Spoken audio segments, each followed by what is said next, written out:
प्रति आपका प्यार, दुलार, स्नेह, ममता, शुभकामनाएं और आशीर्वाद लेकर आते हैं आपके ईमेल और आपके पत्र। दर्शकों की राय हमारे लिए बहुत अमूल्य है। हमारा प्रयास रहता है कि हम आपके सभी सुझाव को लागू करें, लेकिन कुछ संभव हो पाते हैं और कुछ नहीं हो पाते। आज आपके प्यार भरे कुछ ईमेल।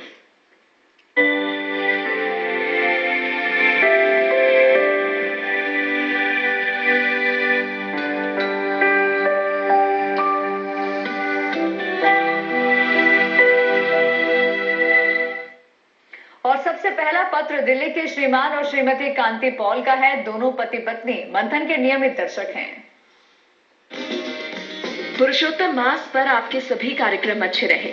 विष्णु पंचक देखना बहुत आनंददायक था। दीपिका विजय जी ने जो भी बताया वो जीवन में पालन करने योग्य है। विष्णु जी के 16 नाम हमारे लिए बिल्कुल नए थे, लेकिन इतनी जल्दी आते और चले जाते कि नोट भी नहीं कर पाते।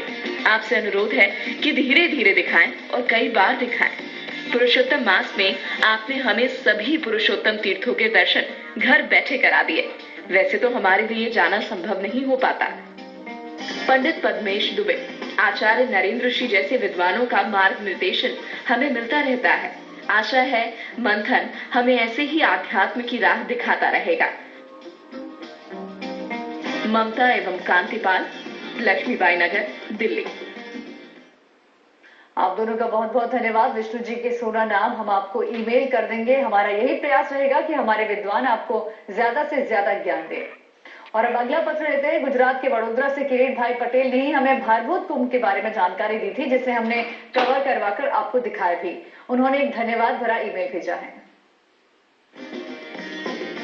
जी न्यूज और मंथन टीम से जुड़े सभी सदस्यों को मेरा जय श्री कृष्णा। मेरे अनुरोध पर आपने भारभूत कुंभ दिखाया। आपको धन्यवाद कहने के लिए मेरे पास शब्द नहीं है। अब तक केवल गुजरात के लोग ही भारभूत कुंभ के बारे में जानते थे। मंथन के कारण अब पूरा देश और विदेश भारभूत मिनी कुंभ के बारे में जानता है। जिस तरह से आप अपने दर्शकों का ध्यान रखते हैं, पूरे मीडिया में कोई भी नहीं रखता। आप परिवार के सदस्य की तरह हमारी केयर करते हैं। पिछले दिनों वृंदावन की कृष्णदासी, दिल्ली का गौरी शंकर मंदिर, विष्णु पंचक, विष्णु लक्ष्मी भक्ति, कहाँ गई राधा, गुजरात के कृष्ण तीर्थ और पुरुषोत्तम मास की एकादशी पर आपके एपिसोड अच्छे और नई जानकारियों से भरपूर थे। किरीट पटेल, उमिया नगर, तारसाली, वडोदरा। भाई हमारे पास भी शब्द नहीं है कि इतने प्यार भरे पत्र का जवाब आपको दिए जाए। आपने लिखा कि हम अपने दर्शकों का परिवार के सदस्य की तरह ध्यान रखते हैं। ये तो ठीक है, आप दर्शकों से भी हमें बहुत प्यार और स्नेह मिलता है। आपको मंथन के पिछले दिनों के कई एपिसोड अच्छे लगे, उसके लिए आपका धन्यवाद और आप हमारे समीक्षक ऐसे ही बने रहें। और अगला ईमेल मुंबई से हमारी नियमित दर्शक रेणु जैन का है।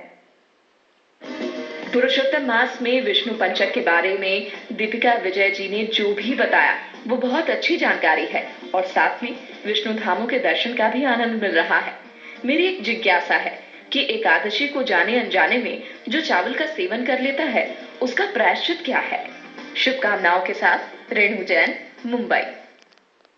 तो रेणु जी, एकादशी को अगर आप चावल भूल से खा लेती हैं तो इसके लिए इतना परेशान होने की कोई जरूरत नहीं है, क्योंकि पुरी में तो भगवान जगन्नाथ को एकादशी के दिन भी चावल का ही भोग लगता है। और अब ये ईमेल हम लेते हैं हरियाणा के शहर यमुनानगर से अजय सोनी का।